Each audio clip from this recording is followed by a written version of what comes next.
Her colleague was drunk when he told me about his mistress. Said her husband worked too much to notice. Said they'd been meeting for over a year. Said she was the best thing that ever happened to him.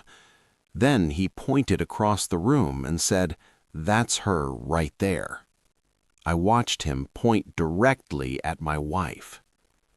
3 weeks later, I was sitting in a hospital room while a doctor explained why my son's blood type didn't match mine, and that was before I found what she'd been hiding. Before we go any further, tell me where in the world you're listening from. I'd love to know how far this story travels. Don't forget to subscribe and turn on notifications. Tomorrow's story is one you shouldn't miss. My name is Grant Holloway. I'm 41 years old. For 15 years, I've worked as a construction project manager in Denver. Good money, brutal hours. 60-hour weeks weren't unusual. I told myself it was worth it because I was building a future for my family. My wife, Nicole, worked as a human resources director at a tech firm downtown.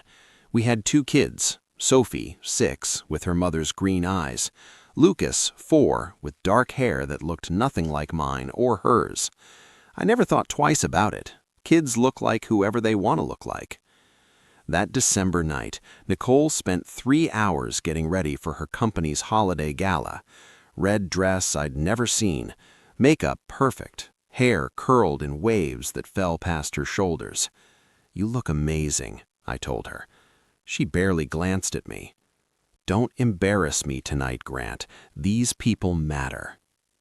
The venue was the Denver Grand Hotel.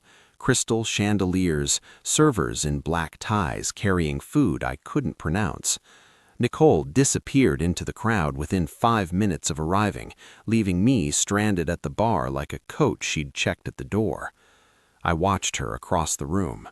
She was electric, laughing, touching arms, alive in ways I hadn't seen in months, maybe years. Then he approached. Tall guy, athletic build, expensive suit that screamed money. He had the confidence of someone who'd never heard the word no. "You look as thrilled to be here as I feel," he said, grinning. "Derek Bowen, sales." I shook his hand. "Grant, I'm here with my wife. She's in HR." "Ah, the +1 life," he laughed, already swaying. "Open bar helps, right?" We talked about football, the weather, normal stuff. He seemed friendly enough, just another corporate guy killing time. Then he leaned closer. "Can I tell you something, man to man?" His eyes had a gleam, like he was about to share the world's greatest secret. I shrugged. "Sure." "I've got this thing going on with someone here," he said, glancing around. "Married woman. Makes it exciting, you know, the sneaking around, the risk." His words slurred together. "Her husband's clueless, works all the time, never home. She says he barely notices she exists anymore." He whistled low. "We've been meeting for over a year now, every Tuesday, every Thursday, like clockwork." My chest tightened. "Sounds complicated." "Nah, she makes it easy. Tells her husband she's working late, comes to my place instead." He took another drink. "Best thing that ever happened to me." "She's here tonight?" Derek grinned and turned, scanning the crowd. Then he pointed across the ballroom. "That's her right there, Nicole Holloway. See what I mean? Looks so innocent, but trust me." "That's my wife," I said quietly. The color drained from his face. "What?" "Nicole Holloway. That's my wife. I'm her husband." Derek's mouth opened, closed, opened again. "Listen, man, I didn't know. She never told me your name, I swear." But I was already walking away. My hands shook, my vision blurred at the edges. Across the room, Nicole caught my eye and smiled. That same smile she gave me every morning. She had no idea what had just happened. I didn't confront her at the party. Part of me wanted to march across that ballroom and expose everything in front of her colleagues, her boss, everyone who thought she was the perfect HR director with the perfect life. but I'd learned a long time ago that emotion without strategy makes you look weak. So I stayed quiet, watched her work the room, smiled when she finally found me an hour later and slid her arm through mine. "Having fun?" she asked, her voice light. I looked at her red dress, her perfect makeup, everything she'd spent 3 hours putting on. All for him. "It's been educational," I said. She didn't catch the edge in my voice. "Good. I need to stay longer, network a bit. You don't mind?" Every word felt like another lie stacking on top of the others. "Take your time." The drive home was silent. Nicole scrolled through her phone the whole way, probably texting him. I gripped the steering wheel and focused on not driving us into a guardrail. Inside, Carmen Vega was waiting in the living room. She'd been our housekeeper for 3 years, a quiet woman in her late 50s who'd raised 4 kids of her own in Mexico before moving here to help support her grandchildren. Sophie and Lucas adored her. Honestly, she held our household together better than Nicole and I ever could. "How were they?" Nicole asked, already heading upstairs. "Good, both sleeping." But Carmen was looking at me. Her eyes held something I couldn't quite name. Guilt, fear, sorrow. After Nicole disappeared into our bedroom, Carmen approached me. Her hands trembled. "Mr. Holloway, I need to tell you something about Mrs. Holloway." My stomach dropped. "What about her?" Carmen's eyes filled with tears. "I should have told you sooner, but she said she would destroy me if I talked. She said she knew people in immigration. She said—" Her voice broke. "I'm so sorry. I couldn't stay quiet anymore." I sat down slowly.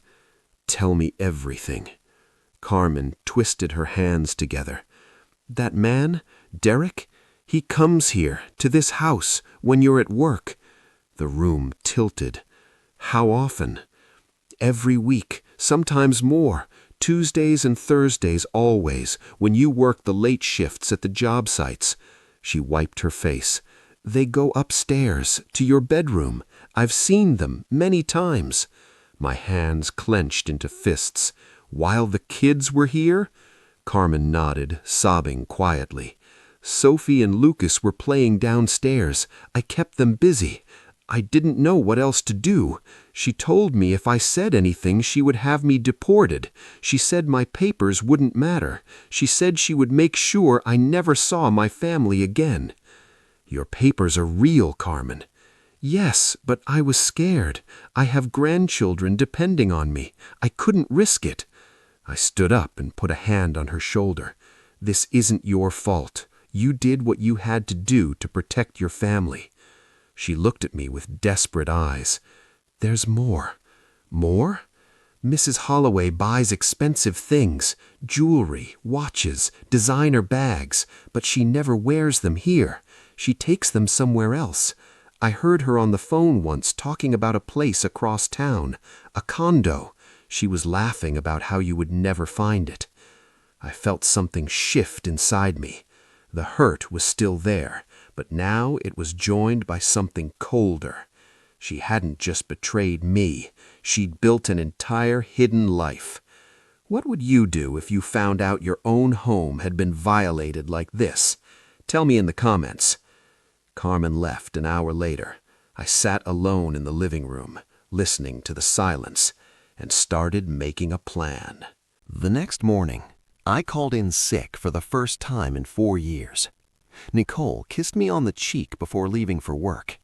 "Feel better, babe. Text me if you need anything." I watched her car disappear down the street. Then I started searching. Her home office was locked. It took me 20 minutes with a screwdriver to get the desk drawer open. I'd never been the snooping type. Desperate times. Inside, I found bank statements for an account I didn't know existed, credit card bills for purchases I'd never seen, a key with a tag that read Meridian Lofts, Unit 412, and a withdrawal receipt. $42,000 from our joint savings account 6 months ago.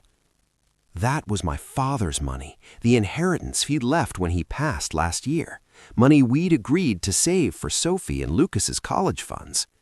I photographed everything, put it back exactly as I found it. Nicole couldn't know, not yet. The Meridian Lofts building was on the other side of Denver, a nice area, the kind of place young professionals lived. I'd never had a reason to visit. I found Unit 412 on the 4th floor, used the key, stepped inside. The space was maybe 500 square feet, small kitchen, single bedroom, and it was filled with shopping bags and boxes. I turned on the light and felt my jaw tighten. This was where she hid everything. I went through it systematically, photographing everything with my phone. 12 designer handbags, Gucci, Chanel, Louis Vuitton. Some still had price tags attached. A jewelry box containing necklaces and bracelets I'd never seen her wear. Watches from brands I couldn't pronounce. Shoes, dozens of pairs. Each item felt like a punch to the gut. While I ate packed lunches on construction sites to save money, while I told Sophie we couldn't afford dance lessons this year, while I picked up extra shifts to pay down our mortgage, she was here, buying luxury items to impress her lover. In the bedroom closet, I found something worse. A shoebox filled with receipts and a handwritten ledger in Nicole's neat handwriting. She'd been tracking every purchase, dates, prices, running totals. The number at the bottom of the last page made me sit down hard. $76,418. That wasn't just my father's inheritance. She'd been skimming from our accounts for nearly 2 years. But the ledger wasn't the worst thing in that closet. Behind the shoebox, I found a folder. Inside were documents from her company, financial reports, vendor invoices, emails she'd printed out. I'm not a fraud expert, but even I could see what she'd been doing. Fake vendors, inflated expenses, money flowing from company accounts into what looked like shell companies. Nicole wasn't just cheating on me. She was stealing from her employer. If you stay subscribed, you'll understand why some truths only reveal themselves to people who keep watching. I photographed everything, every receipt, every page of her ledger, every document in that folder. Then I loaded the most expensive items into my truck, not to steal them, to preserve evidence for the divorce attorney I was going to hire that afternoon. As I locked the condo and walked to my truck, my phone rang. Nicole's name flashed on the screen. "Hey, babe," she said sweetly. "Can you pick up milk on your way home? I'm running late at work." "Sure," I said, my voice flat. "No problem." "Are you okay? You sound weird." "Just tired. Long day."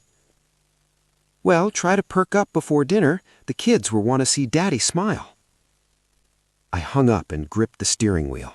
She had no idea what was coming. But I wasn't ready yet. I needed more. I needed everything airtight so she couldn't worm her way out or turn this around on me. And there was one question that started eating at me, a question I was terrified to answer. Lucas, my son, with his dark hair, his brown eyes, features that looked nothing like mine. What if he wasn't mine at all? The thought crept in slowly at first.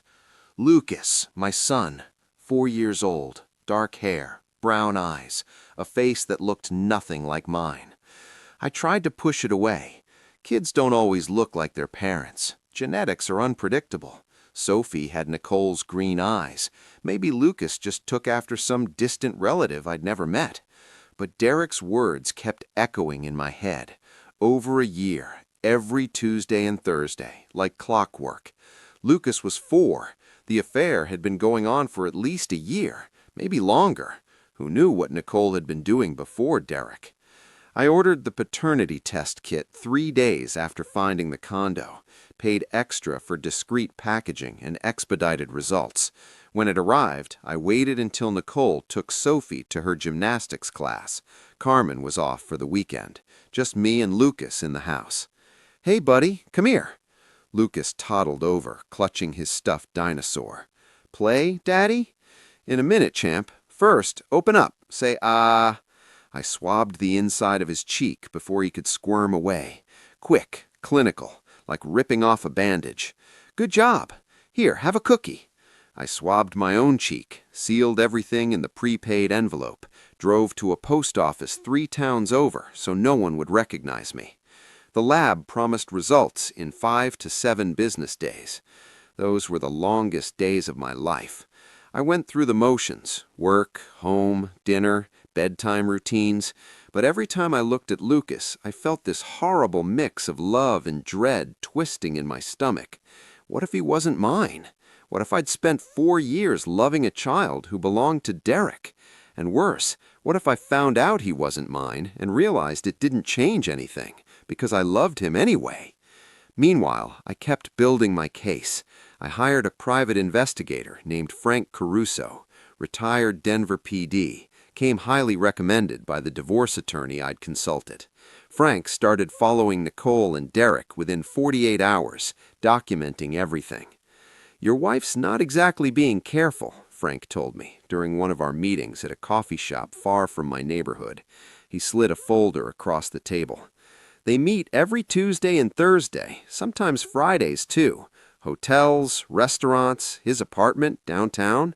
The photos made my stomach turn. Nicole and Derek holding hands outside a restaurant, kissing in his car, entering his apartment building at 2 in the afternoon. There's something else, Frank said carefully. I did some digging into your wife's work situation. Word is, there's an internal audit happening at her company. Financial irregularities. Someone's been skimming money. My head snapped up. She's stealing from them? Can't say for certain, but the auditors have been pulling her files for weeks. Frank shrugged.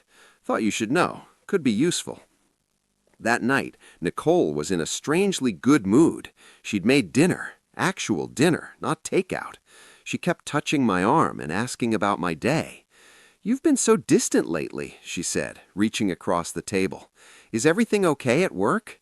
I looked at her, really looked. She was good at this, the concerned wife routine. If I didn't know better, I'd think she actually cared. Work's fine, just tired. Maybe we should plan a getaway, just the 2 of us. My mom could watch the kids. The audacity almost made me laugh. She wanted a romantic vacation, while sleeping with Derek, while stealing from her company, while possibly raising another man's child under my roof. Maybe, I said. 4 days later, the email arrived. I was at a construction site, reviewing blueprints with my foreman when my phone buzzed. The subject line read, DNA test results, confidential. My hands started shaking. I walked to my truck, sat in the driver's seat for a full minute before I could bring myself to open it. The attachment loaded slowly. My heart pounded so hard I could hear it in my ears.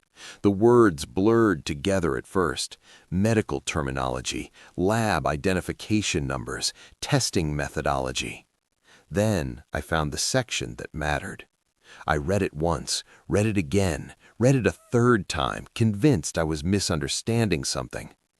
Probability of paternity, 0.00%. The alleged father is excluded as the biological father of the tested child. I sat there in my truck, parked at a construction site in the middle of nowhere, and felt something inside me shatter. Not Lucas. Not my little boy who called me daddy, who ran to me every night for bedtime stories, who I'd walked around the house at 3 in the morning when he had colic, who I'd talked to throw a ball, who fell asleep on my chest every Sunday during football games. Not my son. Except he was my son. 4 years of love, 4 years of diaper changes and first words and skinned knees and monster checks under the bed. DNA didn't erase that. But Nicole, she'd let me believe a lie. She'd watched me bond with a child who wasn't mine and said nothing. She'd stolen the choice from me, the chance to know the truth, the chance to decide for myself whether biology mattered. Have you ever had your entire sense of self ripped away by a single piece of paper? I called Frank immediately. I need everything you can find on Derek Bowen, I said, my voice shaking with barely controlled rage. Where he lives, where he banks, his entire history, and I need to know if he has any idea he has a son. What happened? Just do it, and increase the surveillance. I want to know every move they make. That night, I looked at Lucas differently. Not because I loved him less, I could never love him less, but because every time I saw his face, I saw Nicole's betrayal carved into his features. The dark hair, the brown eyes, Derek's features, not mine. Lucas ran to me when I came through the door, wrapping his arms around my legs. "Daddy! Daddy's home!" I picked him up, held him close, breathed in the smell of his shampoo and the sticky residue of whatever snack Carmen had given him. "Hey, buddy, I missed you." "I missed you too, Daddy. Can we read the dinosaur book tonight?" Yeah, we can read the dinosaur book." Nicole watched me from the kitchen doorway, a strange expression on her face. "Everything okay? You look pale." "Long day. You've been having a lot of those lately." I met her eyes, this woman I'd married, this woman I'd trusted with my life, my home, my children, this stranger wearing my wife's face. Construction season, you know how it is. After the kids went to bed, I sat in my home office with the door locked, staring at the DNA results on my phone screen. The numbers didn't change no matter how many times I refreshed. 0%. Excluded. Not the father. I thought about confronting her, throwing the results in her face, demanding answers. But what would that accomplish? She'd lie. She'd spin it. She'd find some way to make herself the victim. No, I needed to be strategic. I needed to finish building my case, get everything in order before she knew what was coming. But God, it was hard, looking at her across the dinner table, sleeping in the same bed, pretending everything was normal when my entire world had collapsed. 3 more weeks, that's what my attorney said. 3 more weeks to gather evidence, document her fraud, and prepare the custody filing. 3 more weeks of living with a woman who's stolen everything from me, including, apparently, my son. The fraud investigation broke wide open 2 weeks later. I was at work, reviewing a concrete pour schedule, when my phone rang from an unknown number. "Mr. Holloway, this is Detective Barbara Chen with the Denver Police Department, Financial Crimes Division. I need to speak with you regarding your wife, Nicole Holloway." My stomach dropped. What about her? "We're investigating financial irregularities at her employer. I understand you share bank accounts with Mrs. Holloway. I'd like to meet with you to discuss some transactions we flagged." We met the next day at a government building downtown. Detective Chen was a sharp-eyed woman in her 50s who laid everything out with clinical precision. Nicole had been creating fake vendor accounts at her company for over 18 months, approving payments to shell companies she controlled, funneling money into personal accounts under slightly different names, Nicole M. Holloway instead of Nicole Marie Holloway. The total? $47,000. "We believe she used the funds for personal expenses," Chen said, showing me bank statements. "Luxury goods, hotels, dining. Were you aware of any of this?" "No," I said honestly, "but I have information that might help your case." I told her about the secret condo, the designer items, the ledger tracking her purchases, the documents I'd photographed showing her fraud scheme. Chen took notes quickly. "This is extremely helpful, Mr. Holloway. I have to ask, are you planning to divorce your wife?" "Yes." "Then you should know that if charges are filed, it could impact settlement negotiations. She may face prison time." I nodded slowly. Nicole wasn't just going to lose me, she was going to lose everything. That same week, my boss called me into his office. Ted Morrison had been my supervisor for 12 years, a fair man who'd always supported me, but his expression was grave. "Grant, sit down. We need to talk." My chest tightened. "What's wrong?" "I've been getting calls from your wife's company's legal department.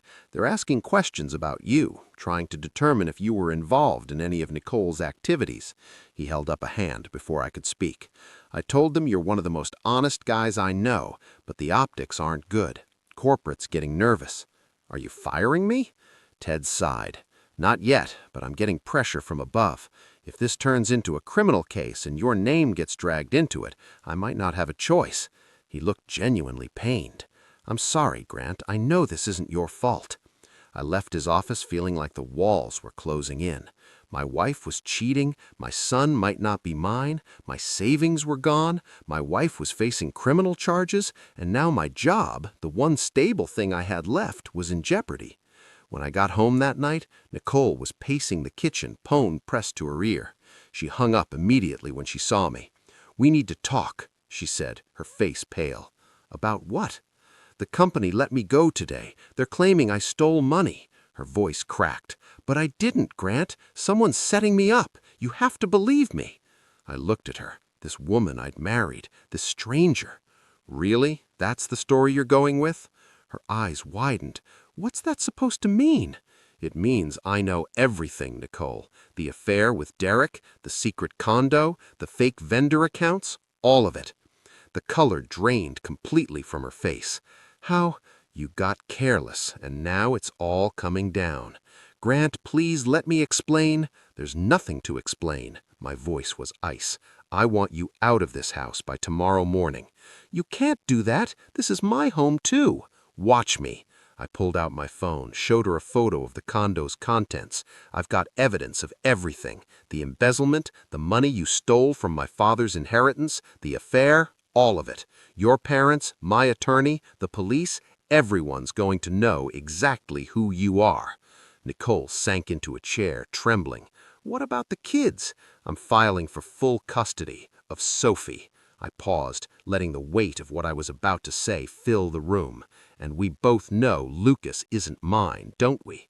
The way her face crumpled told me everything. Nicole refused to leave. For 3 days after our confrontation, we lived like enemies sharing a foxhole. She moved into the guest room, spent hours on the phone with lawyers, her parents, anyone who would listen to her version of events. I heard her crying through the walls at night. I felt nothing.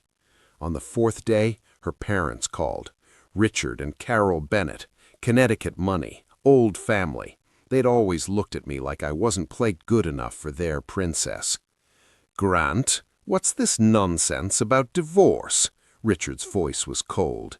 "Nicole says you've been emotionally abusive, controlling, that you're trying to destroy her." "Did she tell you about Derek, about the affair she's been having for over a year?" Silence. Then Carol's voice, shrill and defensive. "Our daughter says you drove her to it, always working, never present. Can you blame her for seeking comfort elsewhere?" I actually laughed.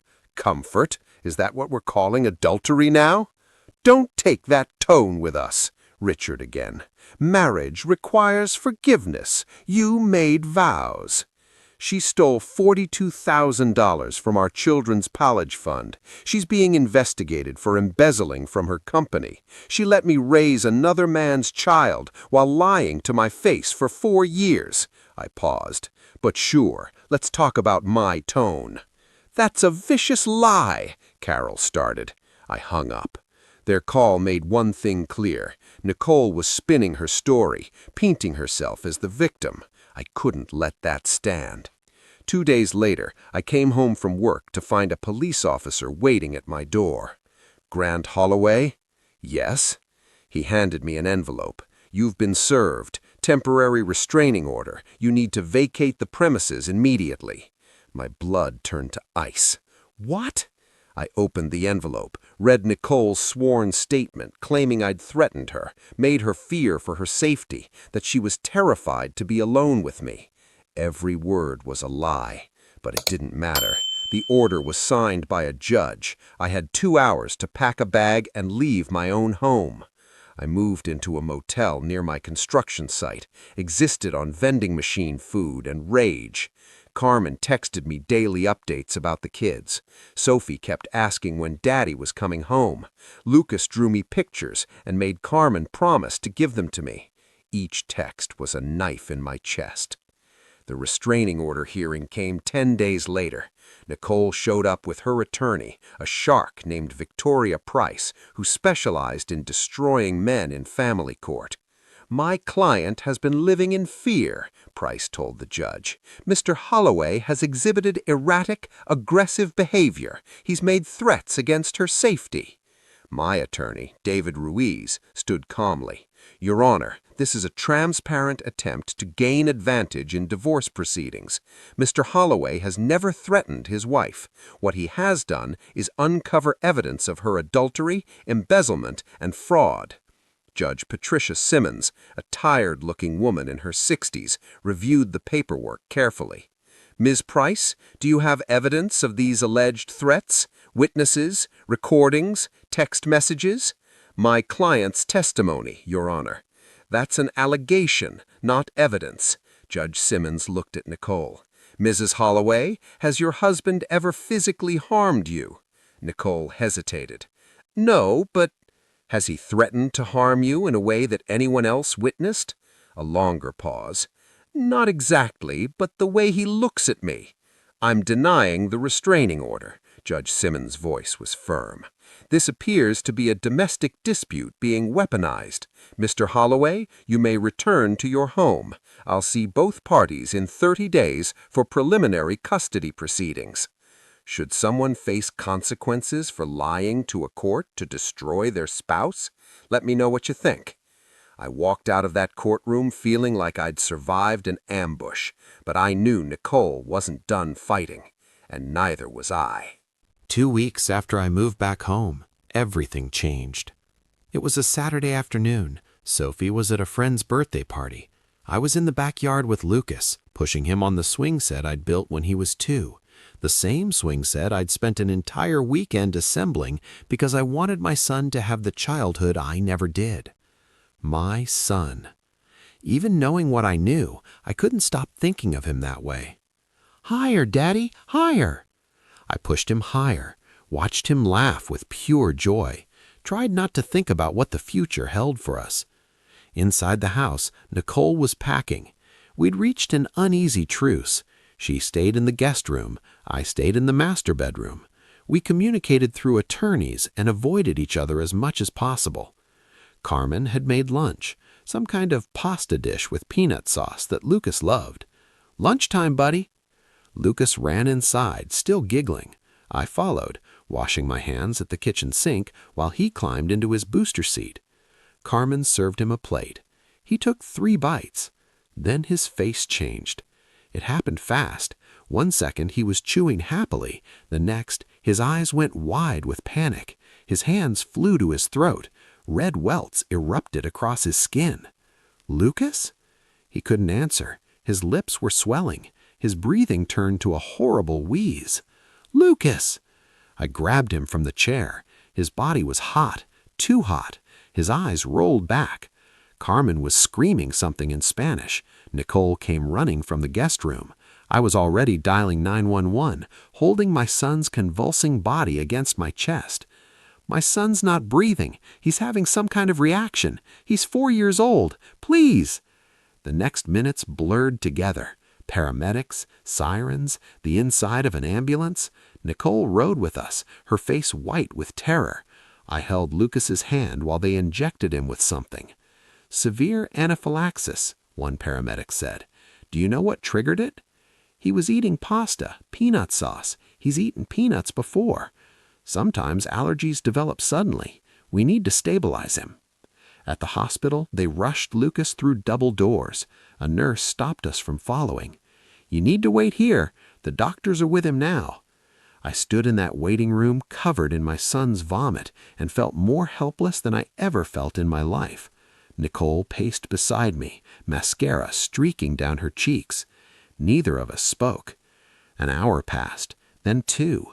A nurse came out periodically to tell us the doctors were still working, still running tests, still stabilizing.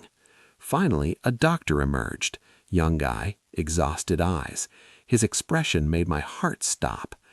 "Mr. and Mrs. Holloway?" "How is he?" Nicole's voice cracked. "Lucas is stable for now. We've treated the anaphylactic reaction, but there were complications. We need to keep him in the pediatric ICU for observation. What kind of complications? I asked. The doctor hesitated. During treatment, we ran comprehensive blood work, standard procedure for severe allergy reactions in young children. He paused. Some of the results were unexpected. I need to discuss them with both of you. Something in his tone made my stomach drop. What results? Let's talk in my office. We followed him down a sterile hallway. My legs felt like they belonged to someone else. Nicole grabbed my arm. Instinct, maybe, or fear. I didn't pull away. The doctor's office was small, cluttered desk, family photos on the wall. He sat behind his desk and opened a folder. Lucas's blood type is AB negative, he said slowly, one of the rarest types. We needed to know for potential transfusion purposes. Okay, I said. What's the problem? The doctor looked at me, then at Nicole, then back at me.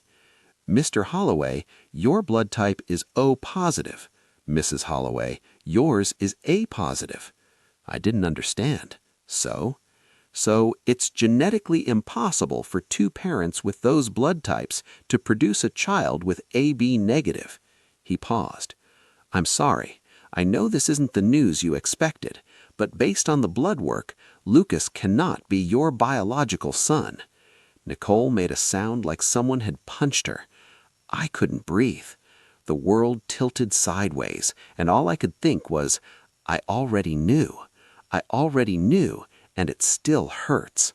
The doctor kept talking, but I couldn't hear him anymore. Something about genetic counseling, follow-up testing, medical history forms. His voice became static while I sat there, drowning in a truth I'd already discovered but never fully accepted. Lucas wasn't mine. 2 tests now, 2 different methods, both confirming the same devastating reality. Mr. Holloway, do you have any questions? I looked up. The doctor's face was professionally sympathetic. He'd probably delivered news like this before, probably had a script for it. Is my son going to be okay? We're monitoring him closely. The next 12 hours are critical, but he's a fighter. My son.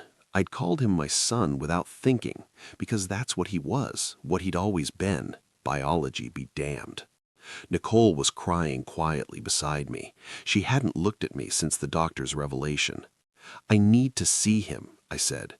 They led us into the pediatric ICU. Lucas looked impossibly small in that hospital bed. Tubes everywhere, monitors beeping. His face was still swollen from the reaction, but some of the color had returned. I pulled a chair close, took his tiny hand in mine. Nicole stood at the foot of the bed, arms wrapped around herself like she was trying to hold herself together.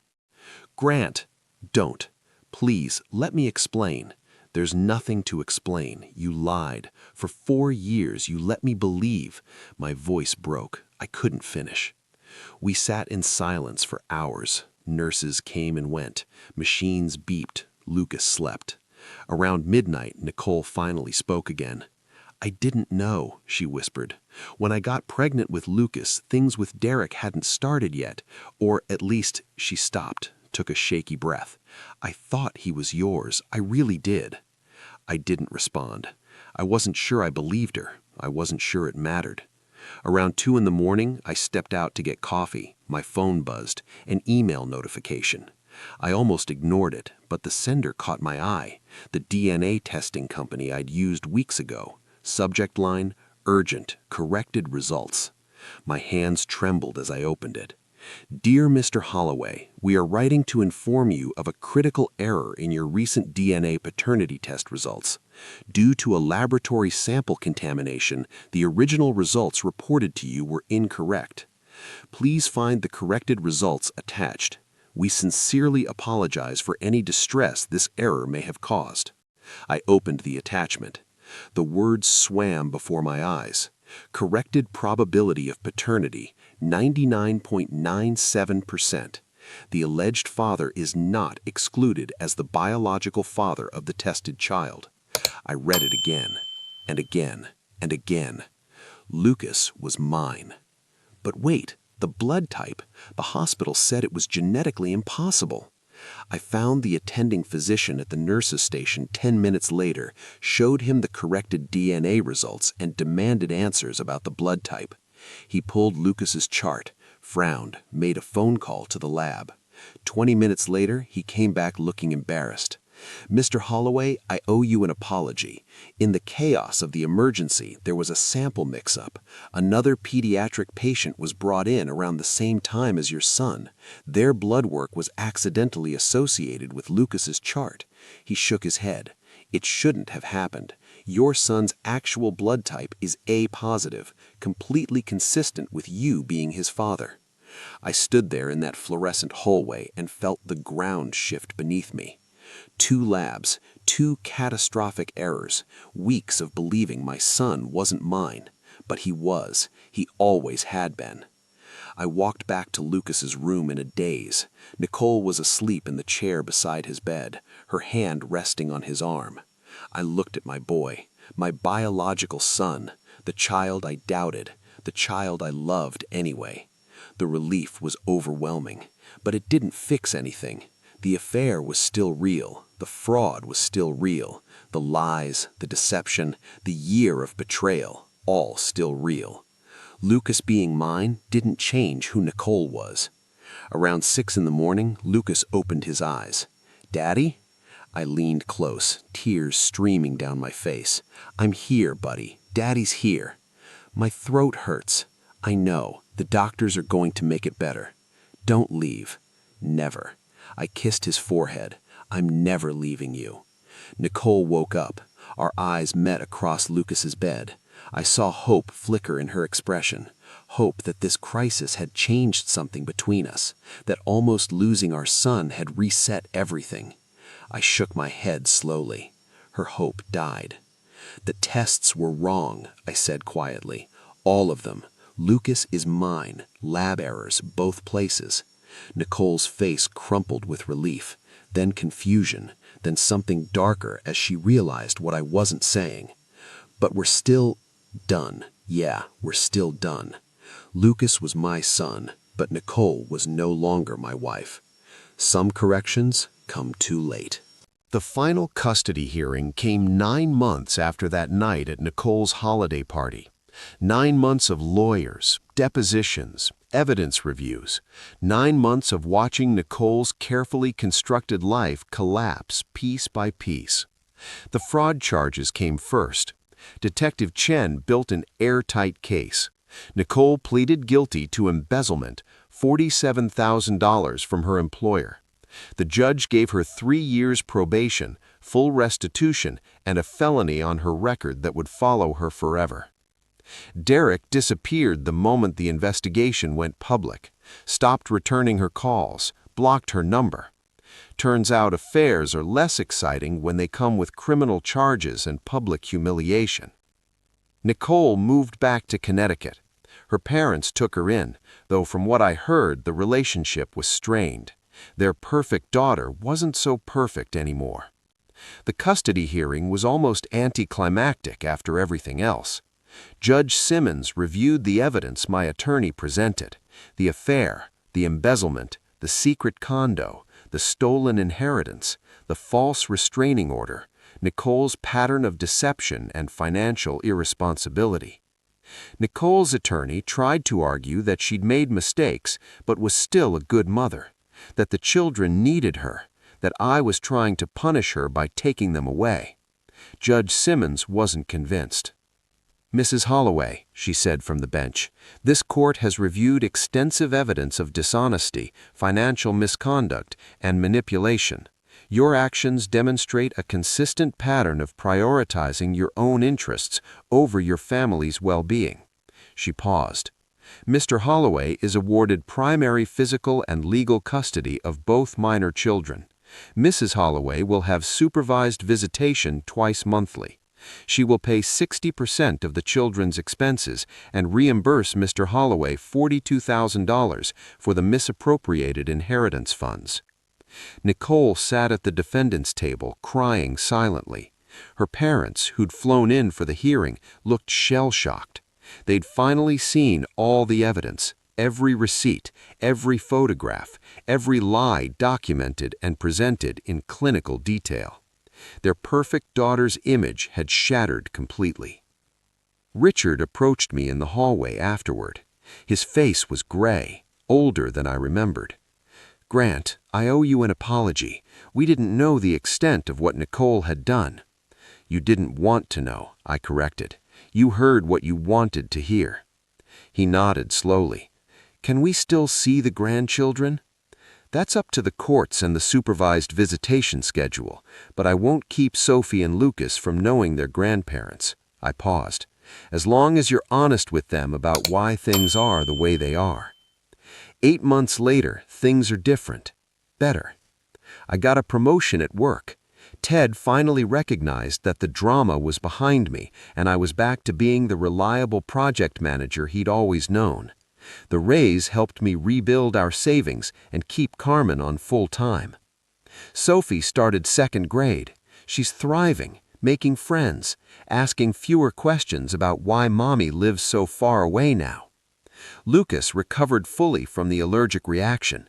We discovered he'd developed a sudden peanut allergy, rare but not unheard of in young children. He carries an EpiPen now, and Carmen memorized every ingredient in everything she cooks. He still calls me daddy, still runs to me when he's scared, still falls asleep on my chest during Sunday football games. I found a support group for people going through difficult divorces. Met there every Thursday night in a church basement. 15 or so people sharing stories, offering advice, just being present for each other. The woman who runs it, Grace, became a good friend. She'd been through her own divorce 5 years earlier, understood what it meant to rebuild after devastation. "Thinking about dating again?" she asked one afternoon while we watched the kids play at a park. Her daughter was close to Sophie's age. "Maybe eventually. Right now, I'm focused on them." "That's healthy," she smiled. "But don't close yourself off forever, Grant. You deserve to be happy." I watched Lucas chase Sophie across the playground, their faces bright with joy. They were happy, stable, loved. "I am happy," I said, and I meant it. The betrayal still stings sometimes, late at night when the house is quiet and I remember the man I used to be, the one who trusted completely, who never imagined the woman beside him was living a double life. But Nicole didn't take what mattered most. My kids still call me daddy. They still run to me when they're hurt or scared or excited about something. They still look at me like I hung the moon. I pulled out my phone and snapped a picture of Sophie pushing Lucas on the swings, their faces bright with joy. They're my future now, not her. And that future looks pretty damn good. Have you ever loved someone so deeply that discovering who they really were hurt more than losing them?